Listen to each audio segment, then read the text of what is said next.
Les gens populaires, c'est les gens qui ont plein d'amis, quoi, qui ont plein de connaissances, que tout le monde les aime bien, les admire, entre guillemets, quoi. C'est un truc complètement débile, enfin, c'est en gros, faut avoir telle taille, tel poids, avoir telles activités lisses ou quoi, ça fait pas partie du modèle, donc ils sont jugés, critiqués et tout. Mais c'était une insulte d'ailleurs, on m'insultait comme ça, l'intello. J'étais l'intello. Du coup, il fallait que je sois l'intello rigolo, parce que sinon, je suis que l'intello. Mais parce que j'avais un livre, c'était même pas. Je suis pas en train de dire que je sortais avec. En 5e, j'ai lu George Orwell, mais je l'ai pas lu au collège. Parce que sinon, je me retrouve avec tu lis quoi, et là, tu expliques qu'est-ce que c'est que 1984, George Orwell, un gamin qui. Non, j'ai amené Le Seigneur des Anneaux.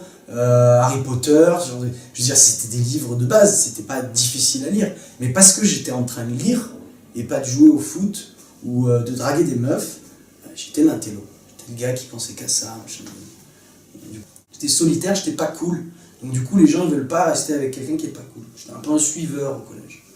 Tu te mets à côté de quelqu'un qui est cool, comme ça, d'un côté, personne te fait chier parce que t'es à côté du gars cool de la classe.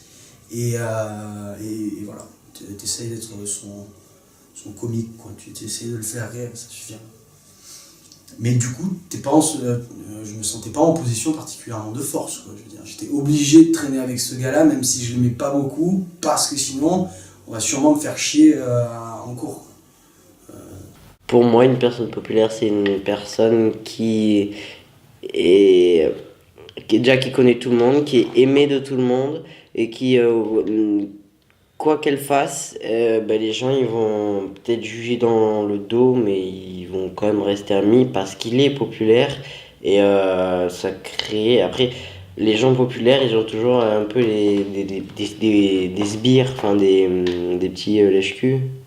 Mais comme t'es populaire, elle veut rester amie avec toi parce que c'est comme ça, t'es un contact qui permet d'arranger des choses, des fois, d'avoir un ami populaire.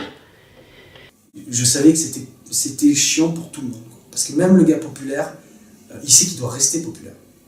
Il n'y a pas pire que d'être monté au sommet et de descendre tout en bas. Parce que là, tous ceux qui t'aimaient à l'époque, ils vont te taper dessus. Donc du coup, lui, il doit passer toutes ses journées à se dire comment faire pour toujours être populaire. En fait, être populaire, c'est un peu faire comme un spectacle.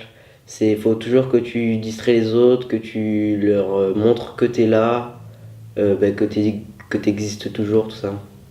Le plus gros problème, c'est que à partir du collège, on rentre dans un système où tout le monde va te juger. Et il y a tellement de monde autour de soi que ça devient des centaines de personnes vont te juger. Alors qu'en primaire, il n'y a que ta classe qui peut peut-être te juger, ça pose moins de problèmes. Au collège, et encore plus au lycée après, toutes tes actions sont jugées. Donc du coup, moi, j'avais choisi d'être le gars rigolo. Parce que si t'es le gars rigolo, au moins les gens rigolent, ils n'ont pas envie de te taper. Mais du coup, j'étais obligé d'être un stéréotype, quoi. Il fallait que je cherche à être le gars rigolo dans chaque classe, ou au moins une fois par jour. Parce que sinon, il y a quelqu'un d'autre qui va devenir le gars rigolo. C'est épuisant, quoi. C'est vraiment épuisant.